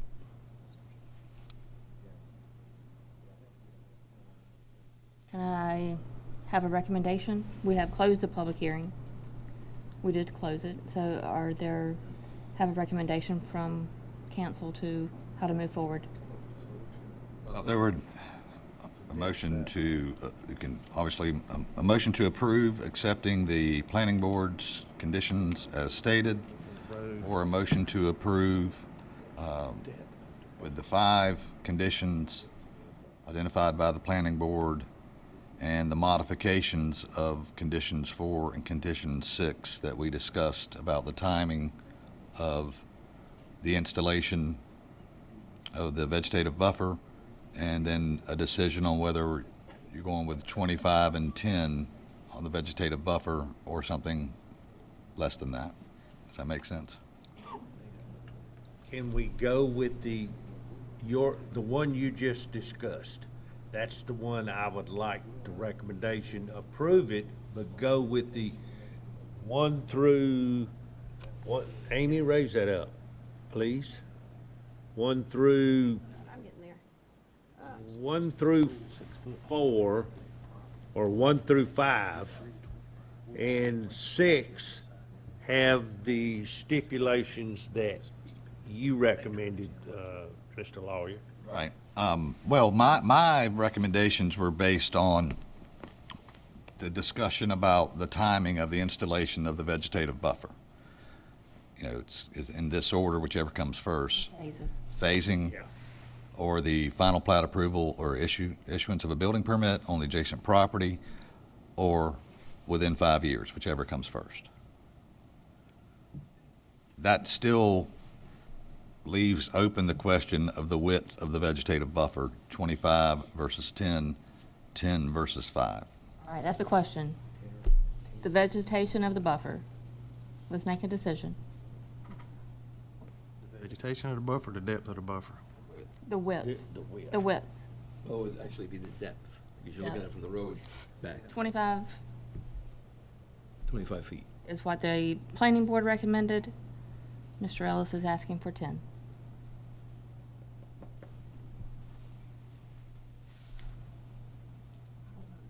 I don't know that it's the depth of the buffer as much as the density of the buffer. I think the goal is to, If you could put, is to not see the chain link, not see through the chain link, not see what's behind the vegetative wall. I think you could That's my make it as understanding. dense at 10 feet as you could at 25 without using up 25 Look, feet. I agree, right, 100%, but I mean, I think that's the planning board's concern, right? Is they feel that 25 feet, you can make it more dense, correct, and not see things. You can make it more dense. You can have some smaller plantings in front that look prettier than just having So a that's row what of the planning board's evergreen saying. trees there. And then on the backside, in 10 foot, you could make it dense. I mean, severely dense. So I'm saying that's the caveat here. That's why I asked, that's why I asked him about 15 foot, because that way you could make it denser. And I asked Mr. Ellis if he could live with that. And he doesn't want to live with that, but like I told him, this is a give and take situation, so. But Don, is it true, though, if you take 15 feet of plants and you stick them into 10 feet, it makes it denser? It I might, mean, but. I'm It just might. That's where Don's coming from. Yeah, If you, yeah. same thing, you take the 25 foot of plants and you Go to cut If you reduce it down to 15 and Yeah, I then get it. go with your heavy, It's 15 we enough. gotta make it denser. And that way it would satisfy the planning board, and that's what I would like to see. That we go with 15 foot and make it denser. Yeah, the planning board didn't want to do the phasing either. Who would the phasing? Okay. So, But we can't have any phasing past, what is it, 5 years? 5 years instead of 6. So Hugh, do you have a recommendation? Do you have a motion? If they'll agree to the 15 feet and they can get it dense and compact, I think that's a reasonable buffer. On the front, The front, the front. on the front. How about on the sides? 25 The standard feet, 5 feet 0.2. on the sides is sufficient? Say it again. The standard 5 feet on the sides is sufficient according to the ordinance? Due to the plan and stuff. I think You've got the growth that's taking place outside your property line right now, right? I'm sorry, say it again. I said, What is the building setback on the side? I'm sorry, I apologize, John. 10. 10. It's 10, and 5 of that, half of that would be the vegetation. Yes, sir. And both adjoining properties are heavily vegetated on their own property right now. And wooded, and one property I know for a fact is not my question developable. was, from your property line to the next possible buildable area is there any way of telling how wide that is? How, depending upon what is allowed there? I mean, Depends on what's allowed there, and then there's wetlands and things, but there's mitigation and things that you can do. So I would never say something is developable or is not developable. Can I make a recommendation? We go with the 10 foot on the front, 15 on the front, excuse me, and 5 on the sides. Yes, sir. I would agree to And that. I think that's and reasonable. I think that's reasonable. Yes, sir. And Thank you. that way, everybody's protected. I appreciate it.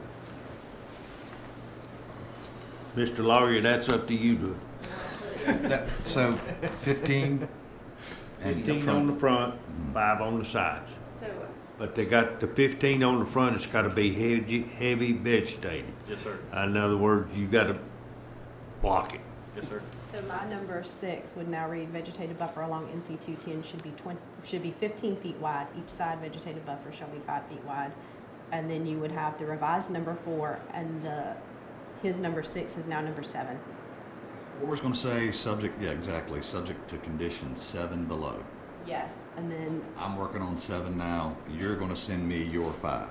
my 6 is just Excuse me, gonna, yeah, your 6. it's gonna change. 25 is gonna go down to 15, and 10 is gonna go down to 5, and that's the only change in my number 6. You'll email it to me.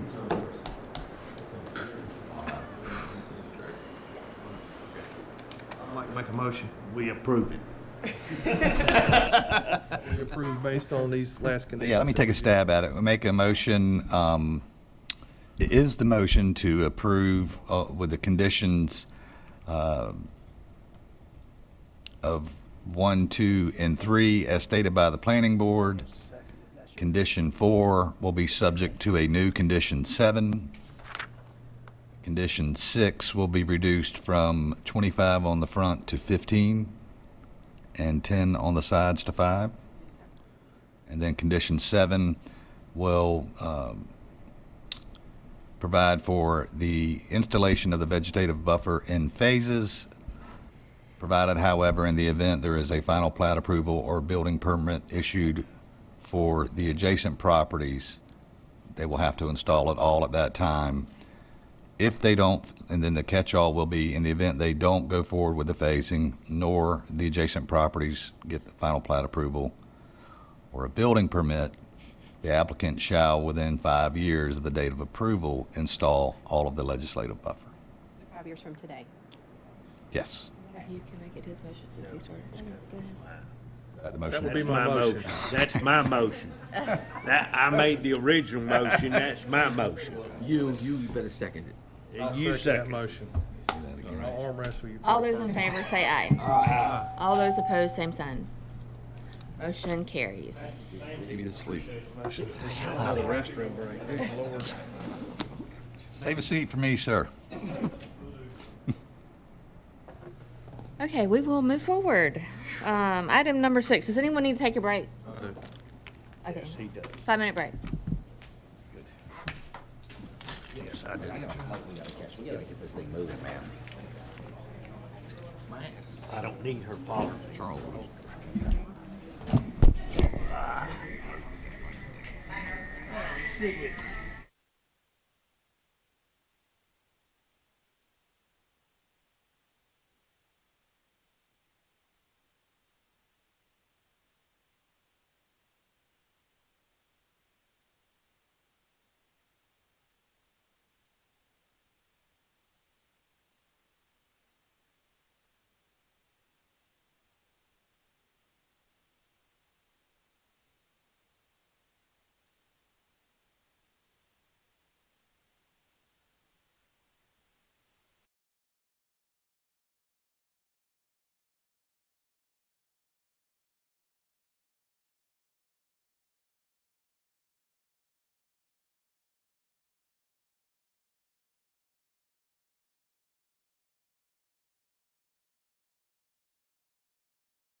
We're moving forward, coordination continues, and the resolution will assist in releasing $280,000 from the state to go towards this project.